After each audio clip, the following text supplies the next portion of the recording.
Uma jovem atravessa a chuva para entregar uma refeição à sua mãe no trabalho. Ao chegar ao local, é recebida com hostilidade e vê a sua demonstração de afeto ser arruinada. Contudo, uma pessoa testemunha o ocorrido e toma uma iniciativa que transforma o futuro de ambas. Se esta história lhe interessou, não se esqueça de subscrever o nosso canal e diga-nos de que cidade está a assistir. Continuando. A chuva miudinha caía sobre as ruas de Lisboa naquela tarde de quinta-feira, criando uma cortina translúcida que transformava a cidade em algo quase irreal. As pessoas corriam pelos passeios, protegendo-se com guarda-chuvas coloridos ou simplesmente aceitando molhar-se na pressa de chegar aos seus destinos. Entre toda aquela movimentação apressada, uma figura pequena caminhava com passos curtos, mas determinados, equilibrando nos braços algo precioso. Benedita tinha apenas 6 anos, mas os seus olhos carregavam uma seriedade que não deveria pertencer a uma criança. O seu vestido simples, já desbotado de tantas lavagens, colava-se levemente ao corpo por causa do chuvisco persistente. As sapatilhas gastas faziam barulho a cada passo no passeio molhado, e o seu cabelo escuro, preso num rabo de cavalo desalinhado, balançava conforme ela acelerava o ritmo.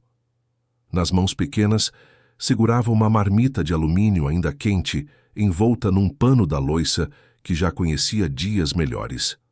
O vapor escapava pelas bordas da marmita, aquecendo os dedos da menina que tremiam não tanto pelo frio da tarde chuvosa, mas pelo cansaço que já se instalava nos seus músculos pequenos. Ela tinha caminhado 6 quarteirões desde a casa onde moravam, um quarto alugado numa ilha na margem sul, até ali, o bairro da Lapa, onde ficava o Hotel Belas Artes, um edifício imponente de 15 andares que recebia hóspedes de Portugal inteiro e até de outros países. Benedita conhecia bem aquele trajeto. Não era a primeira vez que fazia aquela caminhada sozinha, embora a sua mãe, Margarida, sempre pedisse para que ela não fosse, preocupada com os perigos que uma criança enfrentava nas ruas. Mas a menina era teimosa quando se tratava de cuidar da mãe. Ela sabia, mesmo tão jovem, que Margarida trabalhava desde as 5 da manhã até bem depois das 6 da tarde, a limpar quartos, a lavar casas de banho, a trocar lençóis e toalhas sem parar. Sabia também que a mãe raramente tinha tempo de parar para comer, economizando cada cêntimo para garantir que houvesse comida em casa para as duas. Naquele dia, quando a vizinha do apartamento ao lado, Dona Conceição, tinha preparado um almoço farto e oferecido um prato a Benedita, a menina aceitou apenas metade. Com a outra metade, pediu permissão para preparar uma marmita. Dona Conceição, uma senhora de coração mole, que também conhecia a luta de Margarida, ajudou a embalar tudo direitinho. Arroz, feijão preto, um bocado de carne estufada e até uma rodela de tomate. Era uma refeição simples, mas feita com carinho. Agora, aproximando-se da entrada lateral do hotel, aquela que os funcionários usavam, Benedita sentia uma mistura de ansiedade e determinação. Queria ver o rosto da mãe a iluminar-se ao perceber que não precisaria de passar a tarde inteira com o estômago vazio. Queria provar de alguma forma que, mesmo sendo pequena, ela podia cuidar de quem mais amava no mundo.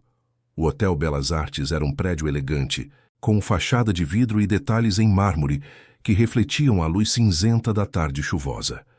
A entrada principal ostentava um tapete vermelho e portas giratórias polidas, sempre vigiadas por um porteiro uniformizado que cumprimentava os hóspedes com reverências exageradas. Mas Benedita não ia por ali. Ela conhecia a entrada dos fundos, aquela reservada para entregas e funcionários, uma porta discreta pintada de cinzento que dava acesso aos corredores de serviço. Ao empurrar a porta, sentiu o contraste imediato. Lá fora, a chuva e o cinzento. Lá dentro, luzes fluorescentes iluminavam um corredor estreito de piso frio e paredes brancas. O cheiro de produtos de limpeza, misturado ao aroma de comida vindo das cozinhas da cave, criava uma atmosfera peculiar. Benedita seguiu pelo corredor que conhecia de memória, passando pela lavandaria onde máquinas gigantes giravam sem parar, pelo depósito de materiais e, finalmente, chegando ao elevador de serviço. Foi ali, no pequeno átrio em frente ao elevador, que tudo começou a correr mal. Cristina Almeida, a administradora do edifício, estava justamente a descer as escadas de serviço quando avistou a menina. Cristina era uma mulher na casa dos 50 anos, sempre impecavelmente vestida com fatos justos e saltos altos que martelavam o chão anunciando a sua presença. O seu cabelo curto e bem cortado, pintado de um louro artificial, emoldurava um rosto de traços duros, onde o batom vermelho vivo parecia o único toque de cor numa expressão constantemente franzida. Ela comandava aquele hotel como se fosse um campo de batalha, e os funcionários eram soldados que deviam obediência absoluta. Quando viu Benedita ali parada, com aquela marmita nas mãos e a roupa molhada de chuva, Cristina sentiu uma irritação imediata subir-lhe pelo peito. Para ela, aquela imagem era inadequada, fora de lugar, uma mancha na imagem de sofisticação que o hotel deveria manter. «Benedita, o que estás a fazer aqui?» perguntou Cristina com uma voz estridente que ecoou pelo corredor. A menina assustou-se, quase deixando a marmita escorregar das mãos. «Eu vim trazer comida para a minha mãe, dona Cristina», respondeu Benedita com a voz baixa, quase um sussurro, os olhos fixos no chão. «A tua mãe está a trabalhar. Ela não pode receber visitas durante o expediente, muito menos de uma criança», declarou Cristina, cruzando os braços sobre o peito num gesto que não deixava espaço para discussão. «Além disso, olha, para ti, toda molhada, suja.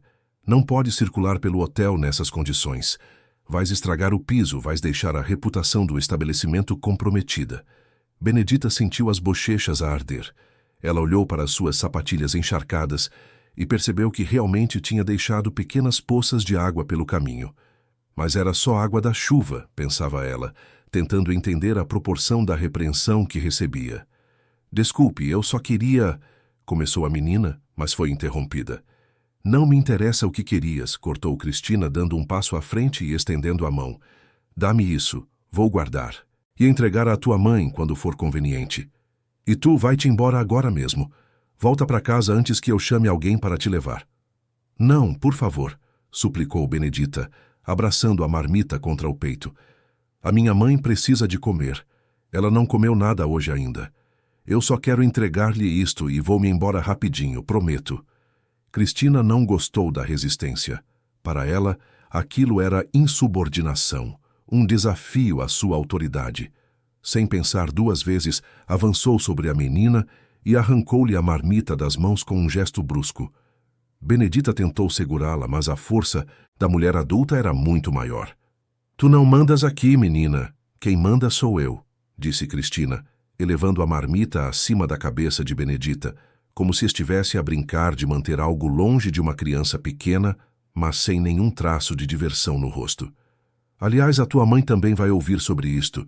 Funcionários que não conseguem nem educar os filhos para respeitar regras talvez não devessem estar a trabalhar aqui». As palavras caíram como pedras sobre Benedita. A ameaça à mãe era pior do que qualquer humilhação pessoal. A menina sentiu os olhos encherem-se de lágrimas, mas tentou contê-las. Não queria dar mais satisfação àquela mulher cruel. Foi quando Cristina, num movimento de desdém, empurrou Benedita levemente para o lado, fazendo com que a menina tropeçasse e caísse de joelhos no chão frio. A marmita, que a administradora segurava sem cuidado, escorregou da sua mão e caiu, batendo no chão com um estrondo metálico que reverberou pelo corredor. A tampa soltou-se e o conteúdo espalhou-se pelo piso. O arroz branquinho misturou-se com o feijão preto. A carne deslizou alguns centímetros e o tomate esmagou-se, deixando uma mancha vermelha que parecia sangue. Benedita ficou paralisada a olhar para aquela cena, como se estivesse a ver os seus esforços, o seu amor, a sua esperança de ajudar a mãe a desfazerem-se ali, no chão frio de um hotel onde ela não era bem-vinda. As lágrimas que ela tentava segurar finalmente desceram, silenciosas, pelo rosto infantil. «Olha só a bagunça que causaste», acusou Cristina, sem nenhum traço de remorso na voz. «Agora vais ter de limpar isso, e a tua mãe também vai ser responsabilizada por esta confusão». A menina, ainda de joelhos, Começou a recolher a comida com as mãos trêmulas como se pudesse salvar alguma coisa daquele desastre. Mas era inútil. Tudo estava perdido, sujo, inutilizável. Foi naquele momento que uma voz grave e firme ecoou pelo corredor, vindo da direção das escadas principais. "O que se está a passar aqui?" Todas as pessoas presentes, Cristina incluída, viraram-se na direção da voz. A descer os degraus com passos calmos, mas autoritários, estava Ricardo Figueiredo, o proprietário do Hotel Belas Artes e de outros 5 empreendimentos espalhados pela cidade. Ricardo tinha 52 anos, cabelos grisalhos bem cortados, olhos castanhos que transmitiam inteligência e uma postura que naturalmente comandava respeito. Vestia um fato, escuro mas sem gravata, num estilo que mesclava elegância e simplicidade. Ricardo raramente aparecia no hotel. Ele tinha uma equipa de gerentes que cuidavam das operações diárias e preferia dedicar o seu tempo aos aspectos estratégicos dos negócios. Mas naquele dia, tinha vindo pessoalmente para rever alguns contratos de remodelação que precisavam da sua assinatura. Estava a caminho da saída quando ouviu o barulho da marmita a cair e, em seguida, a voz estridente de alguém a repreender uma criança. Cristina, que segundos antes parecia uma figura omnipotente diante de Benedita, agora ajeitava nervosamente o blazer e forçava um sorriso profissional. "Senhor Figueiredo, que surpresa vê-lo por aqui", disse ela, tentando soar casual. "Estava apenas a resolver uma pequena situação. Esta menina entrou sem autorização e causou um transtorno." Ricardo não respondeu imediatamente. Os seus olhos percorreram a cena. A menina no chão com as mãos sujas de comida, os olhos vermelhos de choro, a roupa molhada, a comida espalhada, a administradora com aquela postura defensiva que ele conhecia bem de pessoas a tentar justificar o injustificável. Ele aproximou-se de Benedita e, para surpresa de todos, ajoelhou-se ao lado dela. "Olá", disse ele com uma voz suave, completamente diferente do tom que usara momentos antes. "Como te chamas?" "Benedita", murmurou a menina, assustada por toda aquela atenção, mas sentindo algo diferente na maneira como aquele homem olhava para ela. Não era o olhar de julgamento que Cristina tinha, era um olhar gentil e interessado. "Benedita. É um nome bonito", disse Ricardo. "E o que estavas a fazer aqui, Benedita?" "Eu trouxe comida para a minha mãe", explicou ela, a voz ainda trêmula. "Ela trabalha aqui e não tinha comido nada ainda hoje, mas eu deixei cair, e estragou-se tudo." "Tu não deixaste cair nada", corrigiu Ricardo, pondo-se de pé e finalmente encarando Cristina. "Eu vi tudo daqui de cima. Vi-a arrancar a marmita da mão desta criança, vi-a empurrá-la e vi-a deixar a comida cair no chão." O silêncio que se instalou era quase palpável. Cristina empalideceu, abrindo e fechando a boca como um peixe fora d'água, à procura de palavras que não vinham. "Senhor Figueiredo, eu estava apenas a manter os padrões do hotel", começou ela. "Temos regras sobre visitas de familiares durante o expediente. E esta criança tem nome", interrompeu Ricardo, e a sua voz agora carregava uma frieza que fez Cristina dar um passo para trás. E esta criança estava a fazer algo que deveria ensinar-nos sobre compaixão e amor. Ela veio trazer comida para a mãe que trabalha até a exaustão neste hotel. E você, em vez de ficar comovida, escolheu humilhá-la. "Eu não humilhei ninguém. Eu apenas..." tentou defender-se Cristina.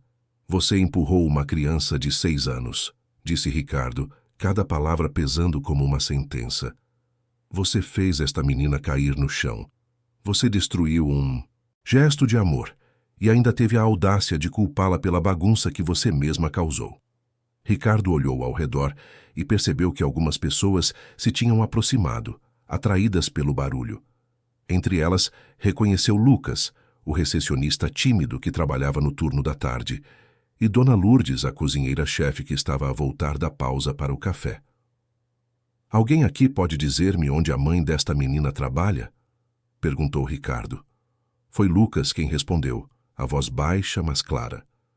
"A dona Margarida está no 12º andar, senhor. Ela é responsável pela limpeza dos quartos do lado oeste." Ricardo assentiu e voltou a sua atenção para Benedita, que ainda estava no chão. Ele estendeu-lhe a mão. Vem comigo, Benedita. Vamos levar-te até a tua mãe. A menina hesitou por um segundo, mas havia algo na voz daquele homem que a fazia confiar. Ela pegou na mão dele e deixou-se erguer. Ricardo então olhou para Dona Lourdes. Dona Lourdes, por favor, poderia preparar uma refeição completa e levá-la ao 12º andar? Algo especial para 2 pessoas. Claro, Sr. Figueiredo, respondeu a cozinheira, os olhos a brilhar com aprovação pela atitude do patrão. Antes de se afastar, Ricardo virou-se uma última vez para Cristina. Você e eu teremos uma conversa particular ainda hoje. Espere na minha sala às 6 da tarde. E sem esperar resposta, ele guiou Benedita pelo corredor em direção ao elevador de serviço, deixando para trás uma Cristina Almeida atônita e visivelmente abalada. Enquanto subiam no elevador, Ricardo olhou para a menina ao seu lado. Benedita secava as lágrimas com as costas da mão, ainda a tentar entender tudo o que tinha acabado de acontecer. A tua mãe deve ser uma pessoa muito especial para ter uma filha. Como tu, disse ele. Ela é a melhor mãe do mundo, respondeu Benedita, e pela primeira vez desde que entrara no hotel, um pequeno sorriso apareceu no seu rosto. Ricardo sentiu algo apertar-lhe o peito. Aquela cena toda tinha despertado memórias que ele preferia manter enterradas. Memórias de uma infância difícil, de uma mãe que também lutava sozinha para o criar, de momentos em que ele também fora tratado como se não merecesse ocupar certos espaços só por ser pobre. Ele construíra um império, acumulara riquezas, mas nunca se esquecera de onde vinha. E ver aquela menina a ser humilhada da mesma forma que ele fora um dia era algo que ele simplesmente não podia tolerar. Quando as portas do elevador se abriram no 12º andar, Ricardo guiou Benedita pelos corredores até encontrarem Margarida. A mulher estava a empurrar um carrinho de limpeza, concentrada no seu trabalho, o rosto cansado a mostrar as marcas de quem acordava cedo demais e dormia tarde demais. Ao ver a filha ali, com um homem de fato ao lado, o coração de Margarida quase parou. O seu primeiro pensamento foi de pânico. Algo acontecera com Benedita. Ela largou tudo e correu até a menina, ajoelhando-se e segurando o rosto da filha entre as mãos. O que aconteceu? Estás bem? Por que estás aqui? As perguntas saíam em sequência, sem dar tempo para respostas. Estou bem, mãe, disse Benedita, abraçando Margarida com força. Eu trouxe comida para si, mas a dona Cristina... A voz falhou e as lágrimas voltaram. Ricardo deu um passo à frente e, com uma voz respeitosa, apresentou-se. Dona Margarida, o meu nome é Ricardo Figueiredo. Sou o proprietário deste hotel. Gostaria de conversar com a senhora por alguns minutos, se possível. Margarida levantou-se rapidamente, limpando as mãos no avental e tentando arrumar os cabelos que escapavam do coque. Estava visivelmente nervosa. Senhor Figueiredo, eu peço desculpas se a minha filha causou algum transtorno, disse ela, a voz a tremer. Eu peço-lhe sempre para ela não vir aqui, mas ela é teimosa e eu... A senhora não precisa de se desculpar por nada, interrompeu Ricardo gentilmente. A sua filha não causou transtorno algum. Na verdade, ela deu-me uma lição importante hoje. E há algumas coisas que precisamos de conversar sobre as condições de trabalho aqui no hotel. Margarida piscou confusa, sem entender onde aquela conversa ia dar. E foi assim, naquele corredor de hotel, com uma menina ainda a segurar a mão da mãe e um homem poderoso decidido a fazer justiça, que uma história de transformação estava apenas a começar. A conversa que Ricardo propôs não aconteceu ali no corredor. Ele pediu que Margarida tirasse alguns minutos de pausa e convidou-a para a sala de descanso dos funcionários, um espaço pequeno com algumas cadeiras, uma mesa, um micro-ondas e um frigorífico antigo, que zumbia constantemente. Benedita foi junto, ainda agarrada à mão da mãe como se temesse que a separassem novamente. Sentados à mesa desgastada, Ricardo começou por fazer perguntas simples. Há quanto tempo Margarida trabalhava ali? Como eram os seus turnos? Quantas horas por dia dedicava ao hotel? Se recebia horas extraordinárias devidamente pagas? Se tinha folgas regulares? Margarida respondia, com a cautela de quem não está acostumada a ser ouvida por pessoas importantes. Trabalho aqui há 3 anos, senhor. Entro às 5 da manhã e saio às 6 da tarde, às vezes mais tarde quando há eventos especiais no hotel. Sobre horas extra, bem, a gente faz o que precisa. De ser feito, não é? Nem sempre sobra tempo para anotar tudo direitinho. E folga, tenho uma por semana, geralmente às terças. Às terças, repetiu Ricardo, fazendo anotações mentais. E a senhora tem outros empregos além deste? Não, senhor. Aqui já me consome bastante. Mas às vezes faço limpezas extra em casas de família aos fins de semana, quando preciso de um dinheiro a mais. Para cuidar da Benedita sozinha, imagino, disse Ricardo, olhando para a menina que observava tudo com atenção. Sim, senhor. O pai dela, bem, ele não está mais na nossa vida, sou só eu e ela. E hoje a senhora já comeu alguma coisa? Margarida desviou o olhar constrangida. Eu tomo um café bem cedo em casa. Durante o dia não dá muito tempo, e a comida do hotel é cara. Prefiro trazer algo de casa, mas às vezes esqueço-me de preparar na noite anterior. Então a senhora trabalha mais de 12 horas por dia, muitas vezes sem uma refeição adequada para sustentar a sua filha, resumiu Ricardo, e ainda encontra energia para ser a boa mãe que claramente é, considerando o gesto lindo que a Benedita fez hoje. Margarida sentiu os olhos a marejar. Não estava acostumada a elogios, muito menos a atenção genuína de alguém em posição de poder. Eu faço o que qualquer mãe faria, senhor. Nem todas fariam, dona Margarida. Nem todas conseguiriam. E certamente nem todas criariam uma filha tão especial quanto a Benedita. Foi nesse momento que dona Lourdes entrou na sala carregando um tabuleiro. Nele havia 2 pratos cobertos, talheres, guardanapos e até um sumo natural de laranja num copo de vidro. Trouxe o que o senhor pediu, anunciou ela com um sorriso. Fiz um estrogonofe de frango com arroz branco, batata palha e uma salada. E de sobremesa tem pudim de ovos. Obrigado, dona Lourdes, disse Ricardo. A cozinheira piscou para a Benedita antes de sair, e a menina finalmente esboçou um sorriso verdadeiro desde que chegara ao hotel. Por favor, comam, convidou Ricardo, levantando-se. Vou dar uma volta e volto daqui a meia hora. Aproveitem. Mas, senhor, a sua pausa, começou Margarida. É uma ordem, não um pedido, disse Ricardo com um meio sorriso. A senhora precisa de comer, e eu preciso de resolver algumas coisas. Depois que ele saiu, mãe e filha ficaram sozinhas. Margarida olhou para os pratos como se fossem miragens. Quando fora a última vez que comera algo tão bem preparado? Quando fora a última vez que alguém se importara se ela estava com fome? Benedita já estava a destapar o seu prato, o estômago a roncar. Mãe, olha quanta comida. É para nós mesmo? É, filha, é para nós, respondeu Margarida, finalmente permitindo-se relaxar um pouco. Mas o que foste fazer a trazer a marmita aqui? Eu já te pedi 1000 vezes para não vires sozinha. Eu sei, mãe, mas a senhora não tinha comido nada. Eu fiquei preocupada. E a dona Conceição deu-me comida de verdade hoje, sabe? Aí eu pensei que podia dividir com a senhora. Margarida acariciou o rosto da filha. Tu és muito pequena para ter de te preocupar comigo assim, B. Mas eu preocupo-me, mãe. A senhora é tudo o que eu tenho. As duas comeram em silêncio por alguns minutos, saboreando cada garfada daquela refeição que parecia um presente do céu.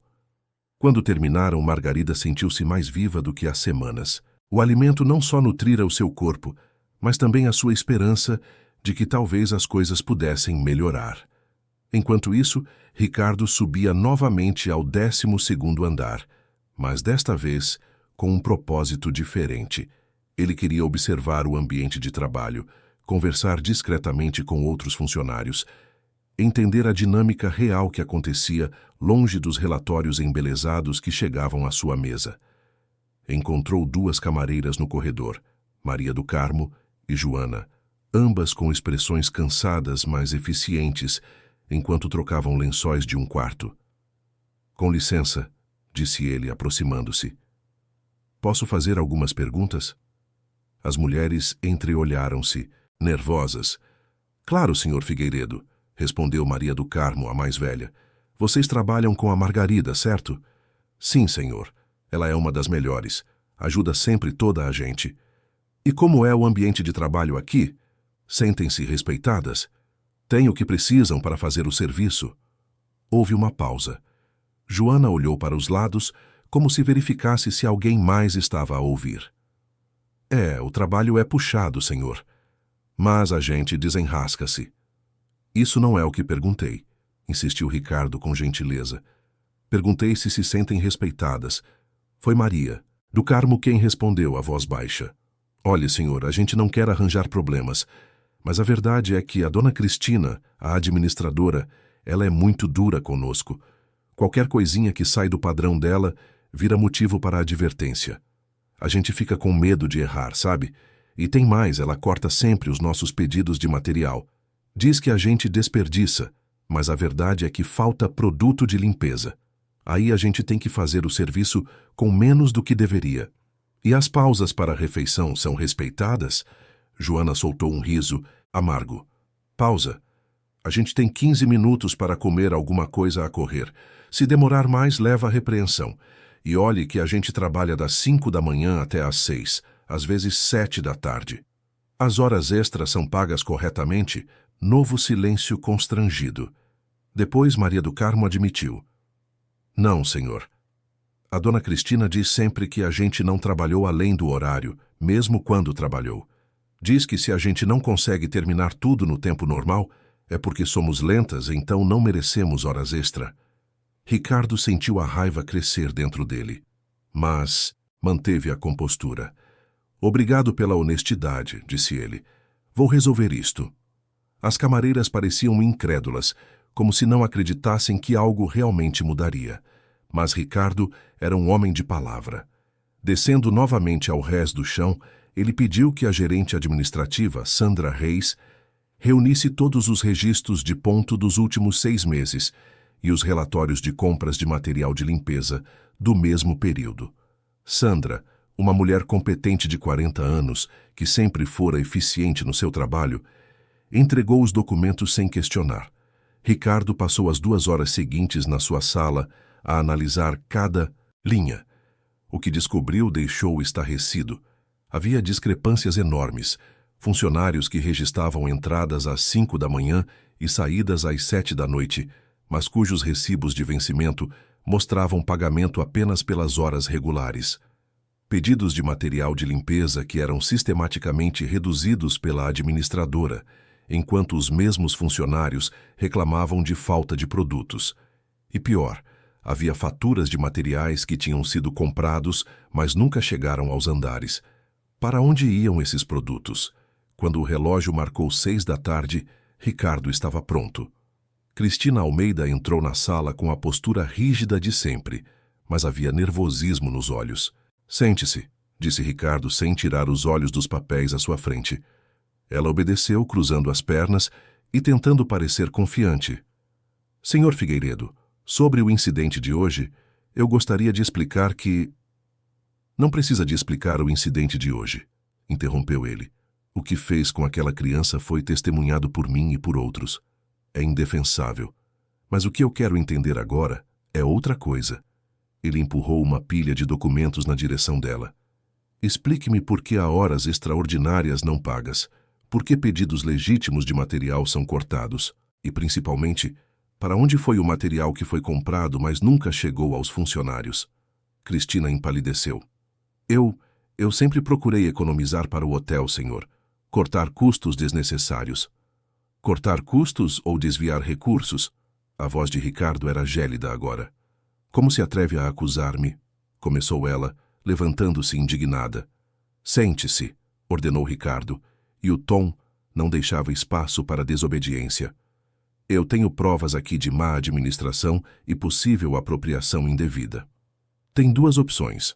Demitir-se do cargo hoje mesmo e sair com o que lhe é devido por lei, ou eu abro um processo formal de investigação que pode levar a consequências bem mais sérias. O que vai ser? O silêncio que se seguiu foi pesado. Cristina sabia que estava encurralada. Finalmente, com a voz contida pela raiva e humilhação, disse: Vou demitir-me. Ótimo. Prepare a sua carta de demissão e entregue-a a Sandra ainda hoje. Tem até o fim da semana para retirar os seus pertences. E Cristina, se eu descobrir que tentou prejudicar qualquer funcionário deste hotel antes de sair, vou certificar-me de que todos os seus futuros empregadores saibam exatamente o tipo de pessoa que você é. Ela saiu da sala sem dizer mais nada, os saltos a martelar o chão com a raiva que não podia expressar de outra forma. Ricardo respirou fundo. Era apenas o começo. Ele chamou Sandra novamente e deu instruções claras. Rever todos os contratos de trabalho dos funcionários de limpeza e manutenção. Regularizar o pagamento de horas extraordinárias devidas, aumentar o orçamento para materiais e, mais importante, criar um canal direto de comunicação onde os funcionários pudessem reportar problemas sem medo de retaliação. Na manhã seguinte, quando Margarida chegou ao trabalho, sentiu que algo estava diferente no ar. Os corredores pareciam mais leves, menos carregados de tensão.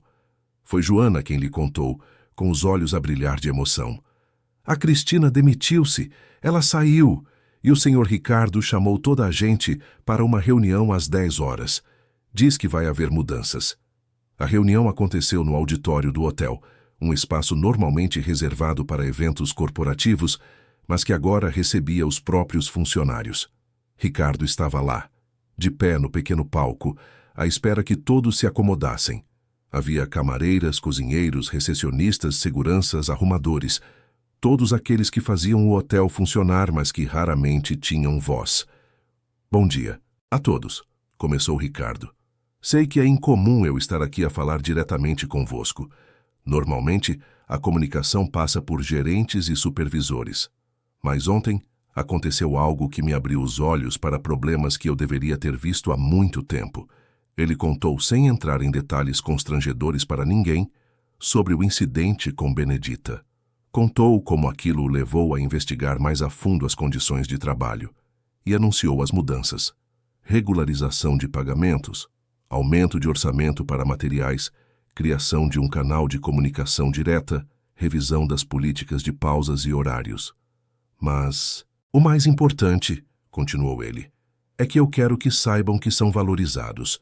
Cada um de vocês que faz este hotel funcionar merece respeito e dignidade.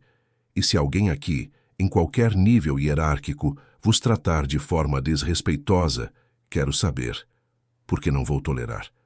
Quando a reunião terminou, houve aplausos. Margarida, sentada nas últimas fileiras com os olhos úmidos, não conseguia acreditar no que estava a acontecer. Lucas, o recepcionista, sentou-se ao lado dela. A B teve sorte de ter uma mãe como você, Margarida, e o senhor Ricardo teve sorte de estar aqui ontem, para ver o que aquela mulher fez. Às vezes é preciso que os poderosos vejam a injustiça com os próprios olhos para que algo mude. Margarida assentiu, ainda a processar tudo. Será que as coisas realmente vão mudar, Lucas? Ou é só para parecer bem? Eu acho que ele é sincero, respondeu Lucas. Já trabalho aqui há 5 anos e nunca vi o senhor Ricardo fazer promessas que não cumpriu. Ele é discreto, quase nunca aparece, mas quando toma uma decisão, leva-a até ao fim. Nos dias seguintes, as mudanças começaram a concretizar-se. Um novo supervisor foi contratado, alguém com experiência em gestão humanizada de equipas. Materiais novos chegaram em abundância. E o mais importante, Margarida recebeu um aviso de que seria chamada ao departamento financeiro. Quando chegou lá, com o coração apertado de ansiedade, foi recebida por Sandra. Dona Margarida, sentamo-nos aqui para regularizar a sua situação. Depois de rever os seus registros, identificamos que tem direito a receber horas extraordinárias dos últimos 3 anos que nunca foram pagas. O valor total, com os ajustes, é de 2.000 euros. Margarida quase desmaiou. 2.000 euros. Era mais dinheiro do que ela tinha visto, junto em toda a vida. Com isto eu posso, começou ela, a mente já a calcular possibilidades. Posso pagar as dívidas. Posso comprar roupas novas para a B. Posso até economizar um pouco. Além disso, continuou Sandra com um sorriso, o senhor Ricardo pediu para a informar de que será promovida a coordenadora da equipa de limpeza do turno da manhã. Isso inclui aumento salarial e benefícios adicionais, incluindo o subsídio de refeição completo. Margarida não conseguiu segurar as lágrimas. Não sei o que dizer, murmurou. Eu não esperava nada disto. Você merece, dona Margarida. O senhor Ricardo foi muito claro. Pessoas dedicadas e honestas merecem ser recompensadas. Quando Margarida saiu do prédio naquela tarde, pela primeira vez em anos, saiu a sorrir de verdade. Passou numa loja e comprou um vestido novo para Benedita, algo que a menina tanto queria. Comprou também ingredientes para fazer um jantar especial. E quando chegou à casa, encontrou a filha a desenhar na mesinha velha que servia para tudo. Mãe! Benedita correu para te abraçar. Como foi o dia? Foi o melhor dia da minha vida, B, respondeu Margarida, apertando a filha contra o peito. E sabes de uma coisa? Tudo mudou por tua causa, por causa do teu coração bom que quis levar-me comida. Então foi bom eu ter ido lá, mesmo tendo sido repreendida? Foi a melhor coisa que poderias ter feito, minha filha. Naquela noite, enquanto preparava o jantar e ouvia Benedita cantar uma música que aprendera na escola, Margarida sentiu algo que não sentia há muito tempo. Esperança. A sensação de que talvez, só talvez, as coisas realmente pudessem melhorar, que o esforço valia a pena, que o amor que ela dedicava à filha tinha o poder de transformar não só a vida das duas, mas de tocar corações e mudar realidades. E no seu apartamento elegante do outro lado da cidade, Ricardo Figueiredo olhava pela janela para as luzes de Lisboa, a refletir sobre como um simples gesto de uma criança de 6 anos lhe tinha ensinado mais sobre humanidade do que anos de sucesso nos negócios. Ele pensava na sua própria mãe, já falecida há 10 anos, que também fora empregada de limpeza e lutara sozinha para o criar. Pensava em como se tinha distanciado das pessoas, focado apenas em números e lucros, esquecendo que por trás de cada funcionário havia uma história, uma luta, uma família. A Benedita lembrou-me de algo essencial, murmurou ele para si mesmo. Lembrou-me do que realmente importa. E assim, enquanto a cidade dormia sob o céu estrelado, duas vidas que se tinham cruzado por acaso começavam a transformar-se mutuamente, provando que às vezes um único dia, um único ato de coragem ou de justiça pode alterar o curso de tudo. As semanas que se seguiram trouxeram mudanças que pareciam pequenas aos olhos de quem via de fora, mas eram monumentais para quem as vivia. Margarida acordava todos os dias às 4:30 da manhã, mas agora com uma disposição diferente. Não era mais apenas o cansaço que a movia, mas também a satisfação de saber que o seu trabalho era reconhecido. Como coordenadora, ela não apenas limpava quartos, mas também organizava escalas, formava novos funcionários e servia de ponte entre a equipa e a administração. Benedita, por sua vez, florescia de maneiras que nem Margarida imaginava possível. Com o aumento salarial da mãe e o dinheiro das horas extras atrasadas, Margarida conseguiu matriculá-la num colégio particular próximo de casa. Não era algo luxuoso, mas era um ambiente limpo, seguro, com professoras dedicadas. A menina passou a ter onde ficar durante o dia enquanto Margarida trabalhava, e isso trouxe uma paz de espírito que a mãe não conhecia desde que a filha nascera. Mas não era só isso. Algo mais profundo estava a acontecer no Hotel Belas Artes. Ricardo começou a aparecer com mais frequência, não para fiscalizar com rigidez, mas para conversar, para conhecer as pessoas que faziam o seu negócio funcionar. Ele descobriu que Dona Lourdes sonhava em abrir a sua própria padaria um dia, que Lucas estudava administração à noite e queria crescer na carreira, que Maria do Carmo sustentava 4 filhos sozinha depois que o marido a deixara. Cada pessoa ali tinha uma história, um sonho, uma luta. E Ricardo descobriu algo mais, que ajudar essas pessoas não era apenas bom para elas, mas também o preenchia de uma forma que o dinheiro nunca conseguira. Aos 52 anos, divorciado há 8, sem filhos e com uma vida social que se resumia a jantares de negócios, ele percebeu o quanto se tinha isolado na sua torre de marfim. Benedita e Margarida tinham aberto uma porta que ele nem sabia que estava fechada. Foi num sábado, 3 semanas após o incidente inicial, que Ricardo fez algo completamente fora da sua rotina. Ele ligou para Margarida e perguntou se ela e Benedita gostariam de almoçar com ele. Margarida, surpresa e um pouco receosa, aceitou depois de muito hesitar. Encontraram-se num restaurante simples, mas aconchegante no bairro de Alfama, longe do ambiente formal do hotel. Benedita estava radiante com o seu vestido novo, os cabelos presos em 2 tranças que Margarida tinha feito com cuidado. A menina não parava de falar, a contar sobre o colégio, sobre os novos amigos, sobre a professora que ensinava músicas engraçadas. Ricardo ouvia tudo com atenção genuína, a sorrir de verdade pela primeira vez em semanas. "Estás feliz no colégio, B?" perguntou ele, usando a alcunha carinhosa que todos usavam. "Muito", respondeu a menina, os olhos a brilhar. "Lá tem livros, um monte de livros, e a professora disse que eu leio muito bem para a minha idade. Disse que eu sou esperta." "Tu és esperta mesmo", concordou Ricardo. "Tanto que conseguiste ensinar uma lição importante a um velho teimoso como eu." "Senhor não é velho", rebateu Benedita com a sinceridade própria das crianças. "E também não é teimoso. O senhor é bonzinho. Foi o senhor que ajudou a minha mãe quando a mulher má foi má conosco." Margarida corou constrangida. "B, não fales assim." Mas Ricardo riu. "Ela tem razão. A dona Cristina não foi nada simpática convosco. Mas sabes de uma coisa, B? Às vezes as pessoas são más porque estão infelizes.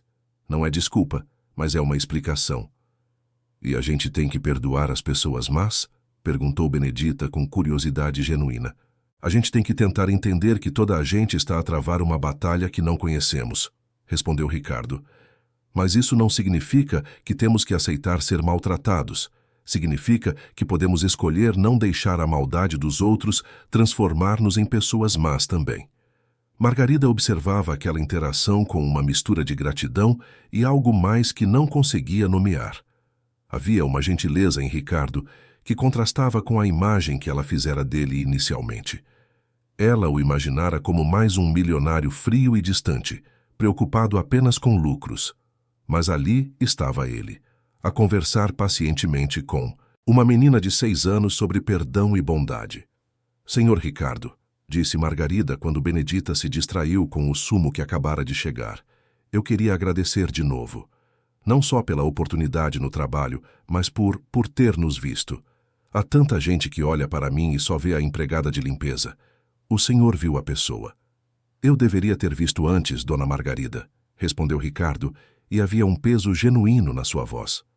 "Quantos outros funcionários eu ignorei ao longo dos anos? Quantas injustiças passaram debaixo do meu nariz porque eu estava ocupado demais a olhar para folhas de cálculo e a esquecer-me que números representam pessoas? O senhor não se pode culpar. O senhor não sabia. Mas agora eu sei, e isso dá-me uma responsabilidade nova." Eles almoçaram a conversar sobre amenidades, sobre a cidade, sobre a vida. Ricardo descobriu que Margarida gostava de jardinagem, mas não tinha espaço para plantas na ilha onde moravam. Descobriu que Benedita adorava desenhar, mas só tinha 2 lápis de cor. Eram detalhes pequenos, mas que se acumulavam na mente dele como peças de um quebra-cabeças que ele estava a começar a montar. Quando se despediram naquela tarde, com Benedita a acenar entusiasmada e Margarida a agradecer mais uma vez, Ricardo ficou parado no passeio, a observar as duas afastarem-se de mãos dadas. Havia uma simplicidade naquela imagem que o tocava profundamente. Mãe e filha, unidas contra o mundo, fortes apesar de todas as adversidades. Ele pensou na sua própria mãe, Dona Helena, que também lutara sozinha para o criar nos arredores de Lisboa. Lembrou-se de como ela trabalhava em 3 empregos diferentes, sempre cansada, mas nunca a reclamar.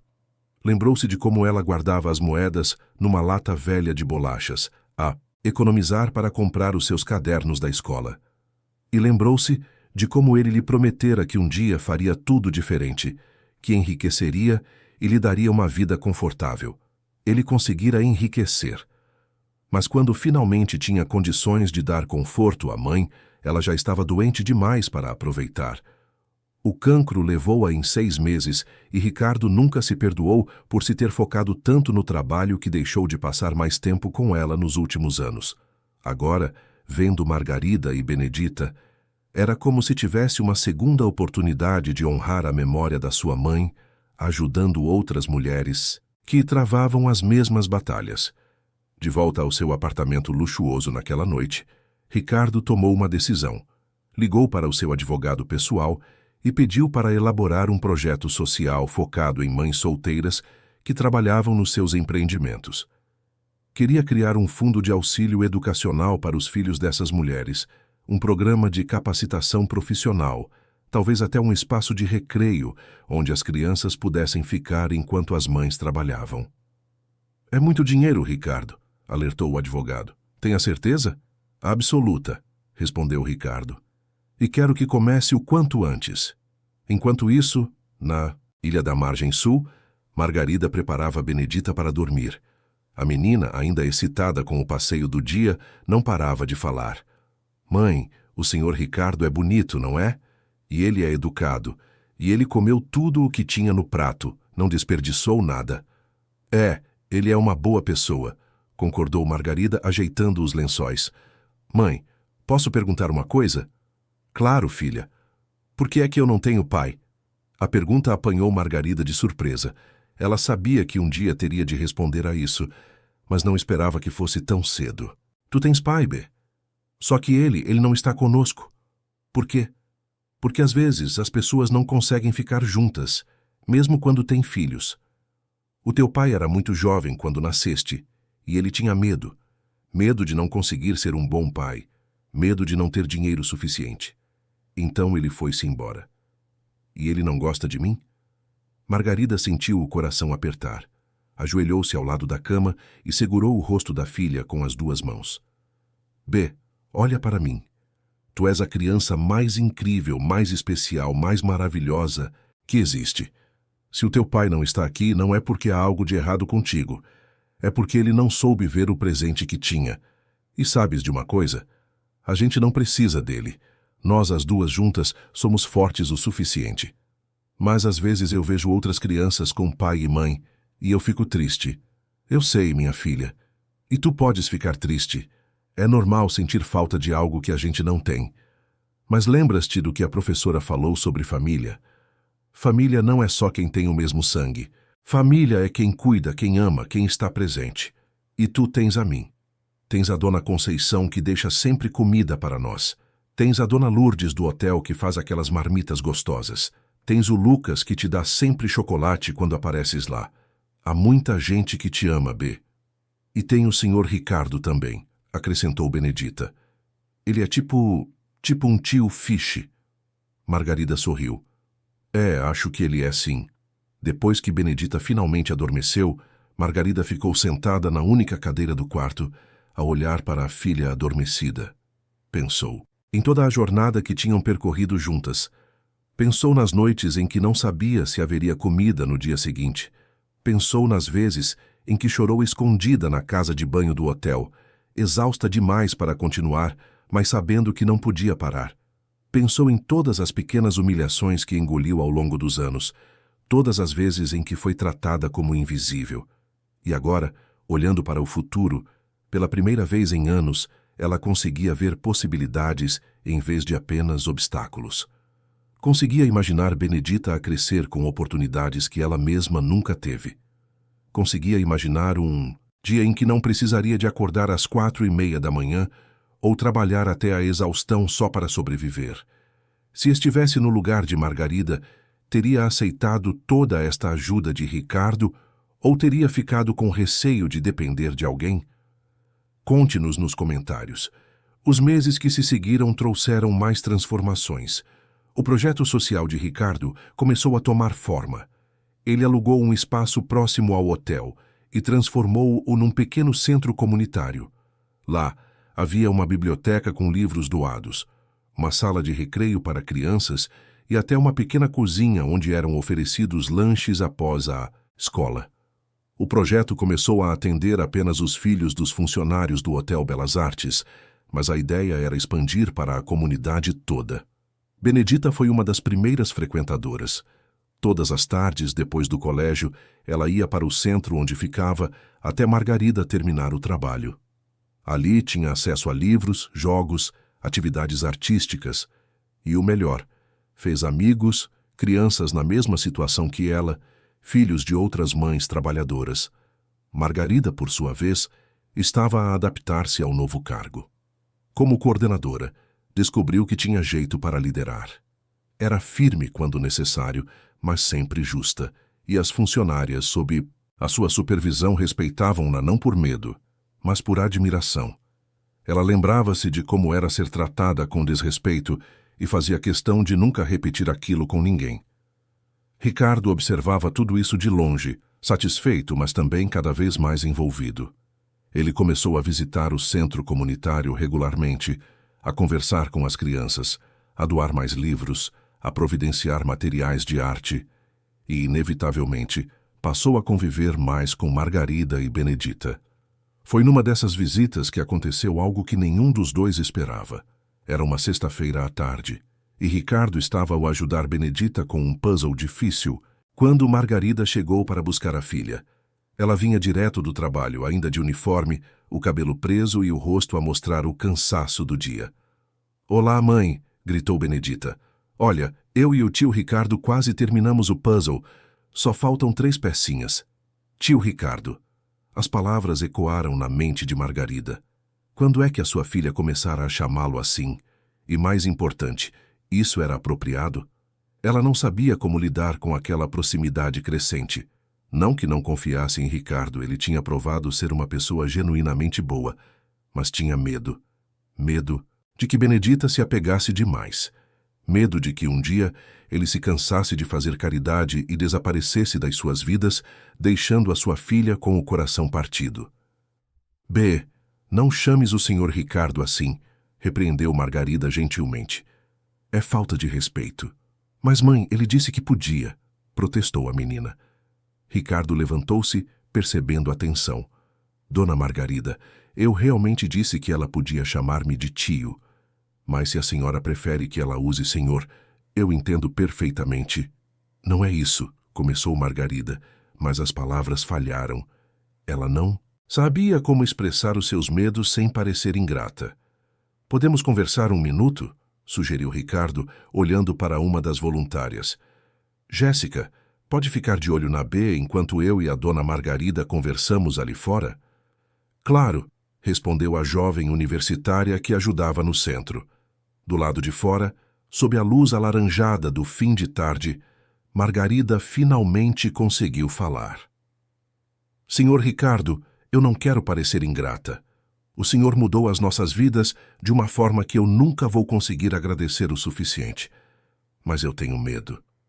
"Medo de quê?" "Medo de que a minha filha se apegue demais ao senhor e depois, se um dia o senhor se cansar desta história toda, ela vai sofrer. Ela já lida com a ausência do pai.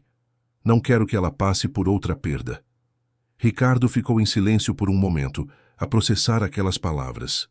Quando falou, a sua voz era baixa, mas firme. "Dona Margarida, eu entendo a sua preocupação.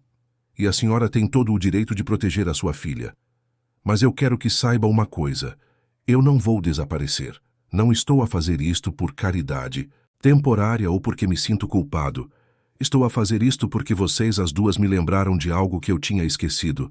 Lembraram-me do que é realmente importante na vida. Mas as pessoas mudam, senhor Ricardo. As circunstâncias mudam." "É verdade. Mas o meu compromisso com o bem-estar de vocês não vai mudar. E não é só convosco.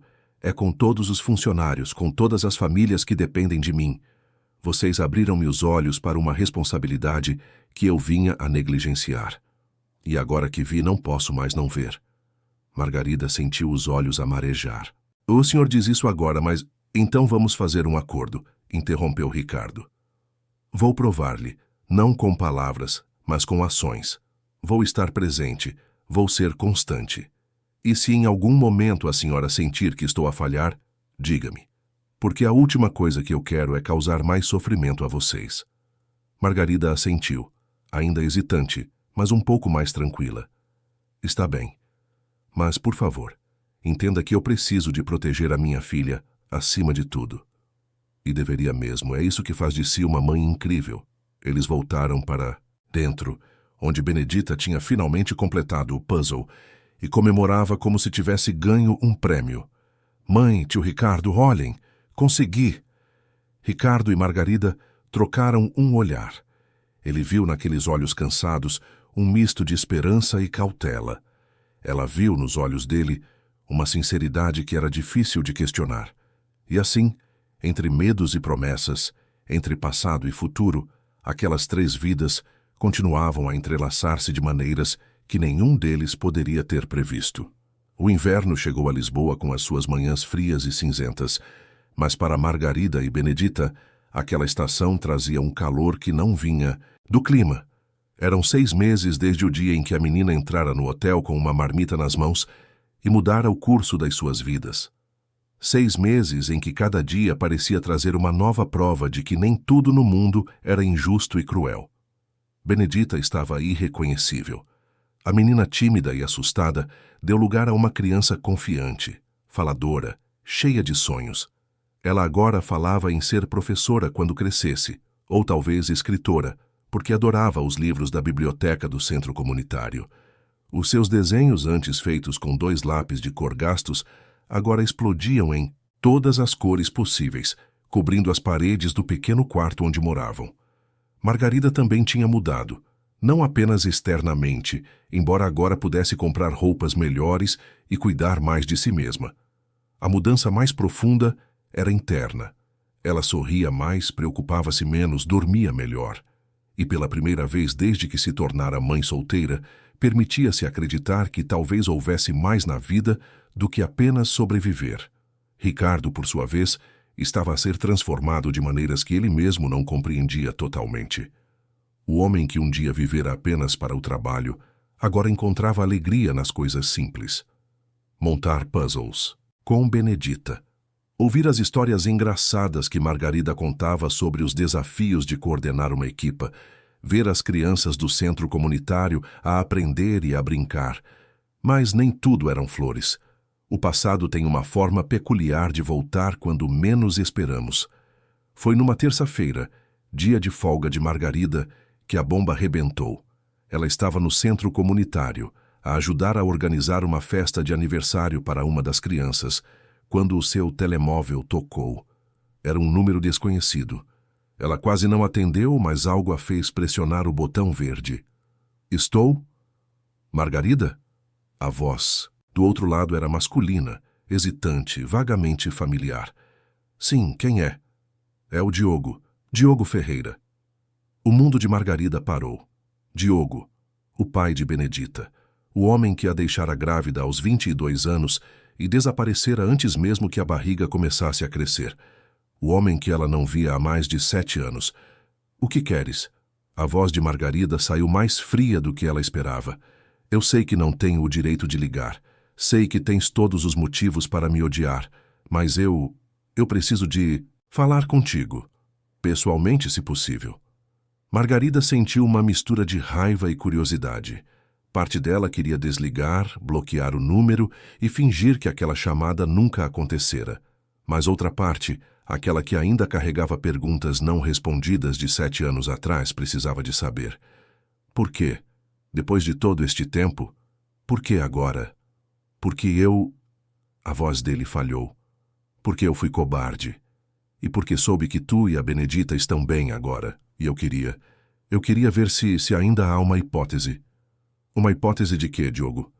De conhecer a minha filha. De tentar consertar o que eu destruí. Margarida desligou. As suas mãos tremiam e ela precisou de se sentar numa cadeira antes que as pernas falhassem. 7 anos. 7 anos de silêncio, de ausência, de lutas enfrentadas sozinha. E agora ele aparecia, a querer o quê? Perdão? Uma segunda oportunidade? O direito de conhecer a filha que abandonou. Está tudo bem, Margarida? Jéssica, a voluntária, aproximou-se com preocupação no rosto. Estou, mentiu Margarida. Só recebi uma chamada inesperada. Mas Jéssica conhecia Margarida bem o suficiente para saber que algo sério tinha acontecido. Se quiseres conversar, estou aqui. Margarida assentiu, mas não disse nada. Como poderia explicar o turbilhão de emoções que sentia? Raiva pelo abandono, medo de que Diogo reaparecesse e confundisse Benedita, culpa por se perguntar se deveria dar-lhe uma oportunidade de conhecer a filha, e uma dor antiga, aquela mesma dor de quando ele foi embora, que ela pensava ter superado, mas que agora voltava com força total. Naquela noite, quando deitou Benedita para dormir, a menina perguntou: "Mãe, estás triste?" "Não, filha, só um pouco cansada." "Mas estás diferente. Os teus olhos estão tristes." Margarida forçou um sorriso. Às vezes os adultos ficam a pensar em coisas, e isso deixa-nos com cara de tristes mesmo sem estarmos. Mas eu prometo que estou bem. Depois que Benedita adormeceu, Margarida fez algo que não fazia há muito tempo. Chorou. Chorou pela rapariga de 22 anos que fora abandonada grávida. Chorou por todas as noites em que segurou Benedita bebê sozinha, sem ninguém para ajudar. Chorou pelos aniversários em que a filha perguntava sobre o pai e ela tinha de inventar desculpas. E chorou porque, no fundo, uma parte dela nunca deixara de amar aquele homem que a magoara tanto. No dia seguinte, quando foi trabalhar, Margarida estava diferente. Ricardo, que agora visitava o hotel quase diariamente, percebeu imediatamente. "Dona Margarida, aconteceu alguma coisa?" Ela hesitou. Desde que começaram a aproximar-se, Ricardo sempre fora um bom ouvinte, mas aquilo era tão pessoal, tão doloroso. Como partilhar? "O pai da Benedita ligou ontem", soltou ela de repente. "Depois de 7 anos, ele ligou." Ricardo ficou em silêncio, a processar. E o que é que ele queria? Conhecer a filha, tentar consertar as coisas, sei lá. Ela soltou um riso, amargo, como se desse para consertar 7 anos de ausência com uma chamada. "E o que é que você quer fazer?" Margarida olhou para ele, os olhos vermelhos. "Eu não sei. Parte de mim quer mandá-lo para o inferno, mas outra parte fica a pensar: e se a Benedita quiser conhecer o pai um dia? E se ela me culpar por não lhe ter dado essa oportunidade? E se ele realmente mudou?" Mudou. A palavra ecoou entre eles. Ricardo aproximou-se e, pela primeira vez, colocou uma mão no ombro de Margarida num gesto de conforto, genuíno. "Não importa o que ele queira, Dona Margarida. Importa o que é melhor para a Benedita. E quem decide isso é você, que esteve presente todos os dias. Não ele, que sumiu por 7 anos. Mas como é que eu decido isso? Como é que eu sei o que é melhor? Você não vai saber com certeza, ninguém sabe, mas pode conversar com ele primeiro. Sozinha, sem a Benedita, ouvir o que ele tem a dizer e então decidir se vale a pena arriscar o bem-estar da sua filha." A sabedoria das palavras de Ricardo surpreendeu Margarida. Ele estava certo. Ela precisava de ver Diogo, ouvir o que ele tinha a dizer, avaliar se aquele homem mudara mesmo ou se era apenas culpa tardia. Eles marcaram de se encontrar num café neutro, longe do hotel, longe do bairro onde Margarida morava. Diogo chegou 10 minutos antes da hora, nervoso, as mãos a mexer numa chávena de café que já estava fria. Quando Margarida entrou, ele levantou-se tão rápido que quase derrubou a cadeira. "Olá, Margarida." "Olá." Eles sentaram-se e ficaram em silêncio por longos segundos. Margarida observava-o, à procura de sinais do homem que ela amara anos atrás. Diogo tinha 22 anos quando a deixou. Agora estava com quase 30. O rosto era mais maduro, havia rugas ao redor dos olhos que antes não existiam. Ele estava mais magro, mais cansado. Parecia alguém que carregava muito peso nos ombros. "Eu não sei por onde começar", admitiu ele finalmente. "Que tal começar por explicar por que fugiste?" Diogo respirou fundo. "Eu tinha 22 anos, Margarida. Trabalhava num supermercado, ganhava um salário mínimo. Quando disseste que estavas grávida, entrei em pânico. Não sabia como ia sustentar um filho. Não sabia como ia ser pai. Eu tive medo e fui cobarde, simples assim." "Simples assim", repetiu Margarida, a raiva a atingir as suas palavras. "Achas que foi simples para mim? Que foi simples criar uma criança sozinha, sem ajuda, sem dinheiro, sem ninguém? Eu sei que não foi. E eu sei que desculpa nenhuma vai apagar o que eu fiz. Mas eu mudei, Margarida. Nos últimos anos eu cresci, consegui um emprego melhor, estabilizei-me e, mais importante, eu nunca parei de pensar em ti e na nossa filha. Nossa filha, disse Margarida com ironia. Ela não é nossa, Diogo, ela é minha. Fui eu que acordei de madrugada com ela a chorar. Fui eu que a levei ao médico quando tinha febre. Fui eu que trabalhei até a exaustão para garantir que ela tivesse comida na mesa.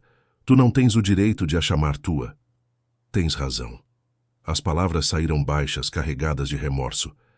Eu não tenho direito a nada, mas estou a pedir, não a exigir. Estou a pedir uma oportunidade de tentar ser parte da vida dela. Mesmo que seja de longe, mesmo que seja aos poucos. E por que é que eu deveria confiar em ti? Desapareceste uma vez. O que me garante que não vais desaparecer de novo? Nada. Não tenho como garantir. Só posso prometer que vou tentar. E se eu falhar, se eu provar que não mudei, podes cortar-me da vida dela para sempre. Margarida ficou em silêncio. Olhou pela janela do café, vendo as pessoas passarem apressadas na rua. Cada uma delas tinha a sua própria história, as suas próprias batalhas. E Diogo, por mais que a tivesse magoado, também era humano. Também era falho. Também merecia uma segunda oportunidade. Eu preciso de pensar, disse ela finalmente. Preciso de conversar com algumas pessoas. E principalmente preciso de pensar no que é melhor para a Benedita, não no que é mais fácil ou difícil para mim ou para ti. Eu entendo. E Margarida, antes de ires, ele hesitou. Eu só queria que soubesses que lamento muito. De verdade. Eu destruí a minha oportunidade de construir uma família contigo e com a Benedita. E isso é algo que eu vou carregar para o resto da vida. Quando Margarida saiu do café, sentia-se exausta emocionalmente. Ligou para Ricardo, que imediatamente se ofereceu para a encontrar. Eles sentaram-se num banco de jardim e Margarida contou tudo. Ele parece arrependido, concluiu ela. Mas eu não sei se isso é suficiente. O arrependimento é um começo, disse Ricardo. Mas não é tudo. A questão é, ele está disposto a provar esse arrependimento com ações? Porque qualquer um pode dizer que mudou. Provar é que é difícil. E se eu decidir dar-lhe uma oportunidade e ele magoar a Benedita? Então você vai estar lá para a proteger e mostrar que ela sempre a terá. Mas Margarida, escute, você não pode viver com medo do que pode acontecer. Só pode tomar a melhor decisão possível com as informações que tem agora. Margarida olhou para Ricardo e, de repente, percebeu algo que se vinha formando há meses, mas que ela não ousara nomear. Ela sentia-se segura com ele. Não apenas financeiramente segura, mas emocionalmente. Ricardo era um porto seguro num mar revolto. E aquela sensação de que não estava sozinha, era algo tão novo e tão assustador quanto qualquer outra coisa. Ricardo, posso perguntar-lhe uma coisa? Claro. Por que é que faz tudo isto por mim? Por nós? Ele demorou a responder como se estivesse a escolher cuidadosamente as palavras. Porque quando eu vi você e a Benedita naquele dia, vi a mim mesmo e a minha mãe. Vi todas as lutas que ela enfrentou. E dei-me conta de que, mesmo tendo todo o dinheiro do mundo, eu estava a viver uma vida vazia. Vocês lembraram-me do que realmente importa. E o que realmente importa? As pessoas, as ligações, o amor que a gente constrói. Ele parou, então adicionou baixo. E talvez eu também me tenha apegado a vocês de uma forma que não esperava. O coração de Margarida acelerou. Havia algo nas palavras dele, na forma como olhava para ela, que sugeria mais do que apenas amizade ou caridade. Mas ela não podia, não devia pensar nisso agora. Tinha questões demais para resolver primeiro. Nos dias seguintes, Margarida tomou a sua decisão. Permitiria que Diogo conhecesse Benedita, mas nos seus termos. Primeiro, seriam encontros curtos, supervisionados por ela. No parque, no centro comunitário, sempre em ambientes seguros. E Benedita teria total liberdade para decidir se queria ou não construir uma relação com o pai. Quando contou, a filha, a reação da menina foi surpreendente. "O meu pai quer conhecer-me?" Benedita perguntou, os olhos arregalados. "Sim, filha, mas se não quiseres, está tudo bem. Não precisas de o ver se não te sentires confortável." Benedita pensou por um momento e então disse: "Eu quero conhecê-lo, mas..." Ela hesitou. "Ele vai-se embora de novo?" Margarida sentiu o coração apertar. "Eu não sei, filha. Não posso prometer que não vai. Mas posso prometer que, aconteça o que acontecer, vais ter a mim. Sempre. E vou ter o tio Ricardo também?" "Vais. Minha filha, vais ter o tio Ricardo também." O primeiro encontro foi tenso. Diogo chegou com um presente, um ursinho de peluche, e Benedita aceitou-o timidamente. Eles conversaram pouco, a menina escondida atrás da mãe, o pai a tentar não parecer desesperado. Mas havia ali o início de algo, frágil como um filamento de vidro, mas real. Com o passar das semanas, os encontros tornaram-se menos desconfortáveis. Diogo mostrou-se consistente, aparecendo sempre nos horários combinados, trazendo pequenos presentes, fazendo perguntas sobre o colégio, os amigos, os sonhos de Benedita. A menina começou a abrir-se, ainda cautelosa, mas curiosa sobre aquele homem que dizia ser seu pai. Margarida observava tudo de perto, pronta para intervir ao menor sinal de problema. Mas, para sua surpresa, Diogo parecia genuinamente mudado. Ele não fazia promessas exageradas, não tentava comprar o afeto da filha. Apenas estava presente, consistente, tentando aos poucos construir uma ponte sobre o abismo de 7 anos. Ricardo também observava, mas de uma distância respeitosa. Ele entendia que aquela era uma situação delicada, uma família a tentar reconstruir-se, e ele não tinha o direito de interferir. Mas não podia negar que sentia algo ao ver Diogo com Benedita. Não era ciúme exatamente, mas talvez um medo de perder o espaço que tinha conquistado no coração da menina. Foi numa noite, 3 meses depois do reaparecimento de Diogo, que tudo finalmente se resolveu. Ricardo convidou Margarida para jantar, apenas os dois, algo que nunca tinham feito antes. Num restaurante discreto, com velas e música suave ao fundo, eles conversaram sobre tudo e nada. "Como está a lidar com toda esta situação do Diogo?" perguntou Ricardo. "Melhor do que eu imaginava. Ele tem sido consistente. E a Benedita, ela está a começar a gostar dele. Não como gosta de mim, claro, mas há uma ligação a formar-se." "E como se sente em relação a isso?" "Aliviada, na verdade. Significa que mesmo que um dia eu não esteja mais aqui, a Benedita terá alguém. Terá o pai e..." Margarida parou, corando levemente. "E terá você também, espero." Ricardo estendeu a mão por cima da mesa e segurou a de Margarida. "Margarida, eu preciso de lhe dizer algo que venho a sentir há meses, mas não sabia se era apropriado falar." O coração de Margarida bateu mais rápido. "O quê?" "Você e a Benedita não são apenas pessoas a quem eu ajudo. Vocês tornaram-se essenciais para mim. E eu apaixonei-me por si, pela sua força, pela sua dedicação, pela pessoa incrível que você é." Margarida sentiu os olhos encherem-se de lágrimas. Eu também sinto algo por si, Ricardo. Mas eu tinha medo. Medo de que fosse tudo muito rápido, muito intenso. Medo de estragar o que a gente construiu." "Nós não precisamos de apressar nada", disse Ricardo. "Podemos ir devagar, no tempo certo. Mas eu queria que soubesse que os meus sentimentos são reais e que eu quero estar na sua vida e na vida da Benedita, não como o homem que ajuda, mas como alguém que vos ama." Margarida apertou a mão dele, as lágrimas agora a escorrer livremente.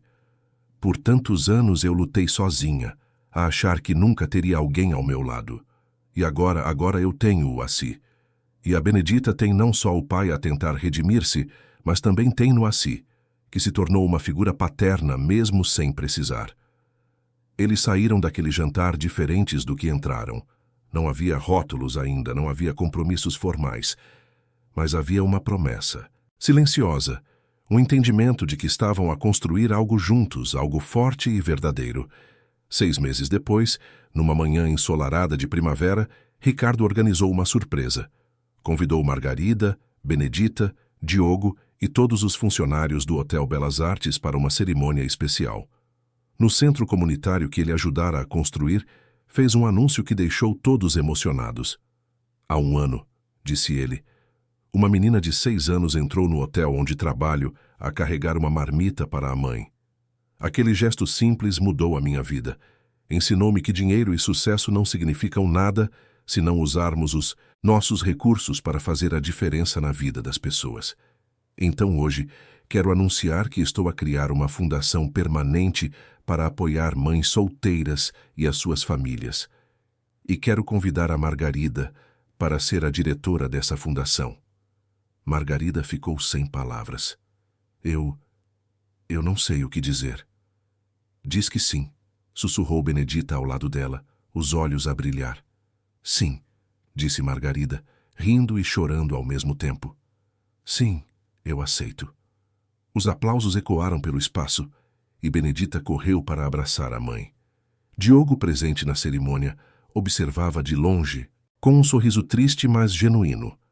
Ele sabia que nunca recuperaria completamente os anos perdidos, mas estava grato por ter a oportunidade de fazer parte da vida da filha de alguma forma. E Ricardo, olhando para aquela cena, para todas aquelas pessoas cujas vidas tinham sido tocadas por uma simples marmita caída no chão, sentiu algo que não sentia há anos. Paz. Paz por saber que estava a usar a sua vida para algo maior do que ele mesmo. Paz por amar e ser amado. Paz por entender que, às vezes, as maiores transformações começam com os menores gestos. Naquela noite, depois que todos foram embora, Ricardo, Margarida e Benedita ficaram sentados nos degraus do centro comunitário, a olhar as estrelas que começavam a aparecer no céu lisboeta. Tio Ricardo, disse Benedita quebrando o silêncio, vais ficar conosco para sempre? Ricardo olhou para Margarida, que assentiu com um sorriso. Então olhou para a menina e disse, se vocês me quiserem, sim, vou ficar para sempre. E a gente quer, disse Benedita, aconchegando-se entre os dois. A gente quer muito. E foi assim, sob o céu estrelado de Lisboa, que 3 pessoas que o destino unira de forma improvável se tornaram uma família. Não por sangue, não por obrigação, mas por escolha, por amor. Por terem aprendido que as maiores riquezas da vida não se contam em dinheiro, mas em momentos partilhados, em abraços sinceros, em lágrimas enxugadas e sorrisos conquistados. Porque às vezes, tudo o que precisamos para mudar o mundo é um coração corajoso o suficiente para levar comida à mãe, um olhar sensível o suficiente para enxergar a injustiça e a disposição para acreditar que toda a gente merece uma segunda oportunidade e um lugar para chamar de lar. Queridos ouvintes, esperamos que a história de Benedita, Margarida e Ricardo tenha tocado o seu coração. Se emocionou com esta jornada de transformação, superação e amor, clique no botão de gosto, subscreva o canal e conte nos comentários o que mais o marcou nesta história. Foi a coragem da pequena Benedita, a força de Margarida ou a transformação de Ricardo? Todos os dias, trazemos histórias intensas como esta, que revelam o lado mais profundo da alma humana e nos lembram que há sempre esperança, mesmo nos momentos mais difíceis. Obrigado por nos acompanhar até aqui. Esperamos por si no próximo episódio, com uma nova história que vai mexer com as suas emoções.